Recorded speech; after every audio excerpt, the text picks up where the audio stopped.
Hello there, thanks a lot for coming by PosterCentral.com's video blog today. I'm Pete Howard, and today I've got a real treat. I can't remember ever doing this before on my blog. The first and last gig advertising posters for any group, and in this case the all-important Great Society out of San Francisco, with of course Grace Slick, matter of fact with 3 Slicks. And the first is a handbill, and the final gig is a full poster, which I'll show you in just a moment. Now, you know, if you're a general music fan or whatever, and you're stopping by to see this blog, you don't know a lot about Great Society, you might say to yourself, okay, they were together for 11 months, and sure, they had Grace Slick, but, you know, sort of, what's the big deal? Well, interestingly enough, the Great Society, the way I look at it, my take on it is they gave the San Francisco rock scene of the 1960s its 2 enduring anthems. That's right. If you really stop to think about it, what do you have? The Grateful Dead, obviously incredibly important to the culture, but no anthemic song coming out of the Dead for sure. Big Brother and the Holding Company had Piece of My Heart, but that didn't even make it into the national top 10. And it's more of a blues belter by Janis in a cover version, not a song originated or tied to San Francisco, I should say originated by the group. Quicksilver Messenger Service, best jam band maybe out of San Fran, but no anthemic song.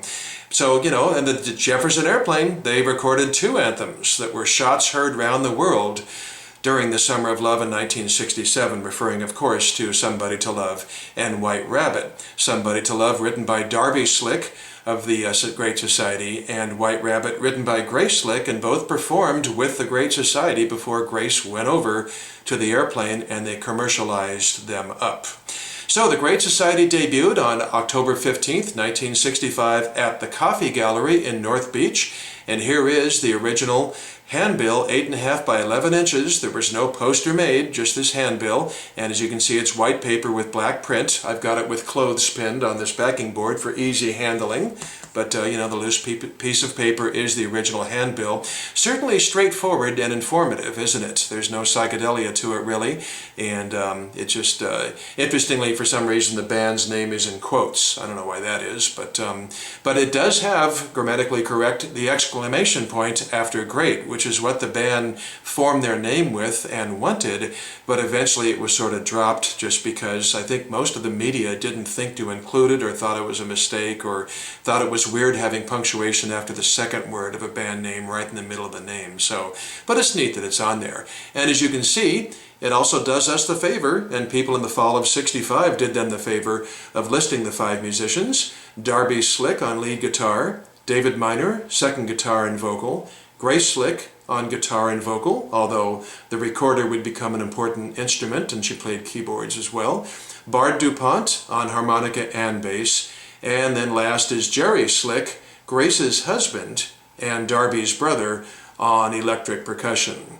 Then you've got that cute little flying eagle graphic or whatever, joy to the world it says, and then it also says, I don't know if you can make it out, beware of counterfeits.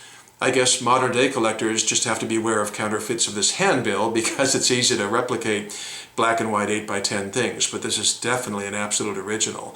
And then in real small letters, way down at the bottom margin, you see that it says JMC-MGR, referring of course to the band's manager, John Carpenter. Interestingly, a few months later, Carpenter would partner up with Chet Helms and help run the Family Dog, the new incarnation of the Family Dog in early '66. For the first few months before he peeled off and left it just to Helms. Okay, so this is the Great Society's very first gig, and here is the poster for their very last gig. And it's very well, guess I better back up a little to get it in the frame. This is not speculation, it's very well documented. I'll tell you why in just a minute. But this was the last gig. September 11th of 1966. You can see it says September 11th at the top. No year was needed to have been given. 11 months later, a benefit concert at the Fillmore Auditorium thrown by Bill Graham for the Both and Jazz Club, which interestingly, there's the logo. I better slow down, Pete, take it easy. There's the logo, as you can see in the lower left-hand corner, of the Both and Jazz Club. It's a 14 by 20 inch, just like most Fillmore and Avalon posters, black and white total one-off poster. Now, obviously, I'm not going to read you all of this content, but if you look at the center column and the bottom half there, that's where they cover the musicians. And in fact, you can see it says the Jefferson Airplane and the Great Society, and then some surprise drop-in guests and things like that. Now, one of those guests was apparently the Grateful Dead. Not mentioned on the poster, but they dropped by, according to the book written by Darby Slick. Now, I'm going to refer to that a little bit now. It's called Don't You Want Somebody to Love? Reflections on the San Francisco Sound. And you know, doing this blog, it would be great for me to read to you from that book, but I found that in blogs it just doesn't cut it when I read out of a book or something. It just bogs down. So I would just suggest that you pick up Darby's book if you want a blow-by-blow account of all things Great Society and Grace Slick. It's really a fun read, and there's a lot of insights, I guess you could say, although I will also add that it's riddled with typos and mistakes. You really needed a proofreader, but that aside, it's a insightful book. And so Darby talks all about this night. You know, Darby Slick, he says the Fillmore was incredibly crowded, but everybody was in a great mood. It was just great vibes all the way around. And he says first the Airplane played, then the Dead, and then the Great Society came on stage about midnight. Now, it might be revisionist history, but Darby said both Great Society and the audience was completely on fire. He said it was just, he hardly remembers them having such a good gig. They just absolutely smoked.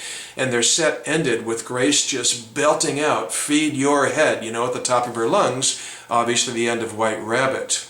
So they were, after the show, they were packing up their equipment and everything, and as Darby calls it, Grace's husband, Jerry, called him over, along with another band member or two, and informed him that Grace had been offered the lead singer position of the Jefferson Airplane and had accepted.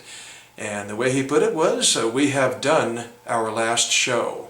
And that hit the other band members like a ton of bricks. And Darby, in fact, says in his book he remained very bitter about it for 20 years before finally moving past it and stuff. But anyway, it's just great documentation to be able to have the first and last gig posters for such, I feel, an important part of the San Francisco scene that gave us our two anthems for the entire generation in the Bay Area. Hope you enjoyed seeing these. Thanks a lot for stopping by. I'm winded. I'm going to go take a breather and some water. And we'll catch you soon for the next thing. I look forward to it. Okay, take care. Bye-bye.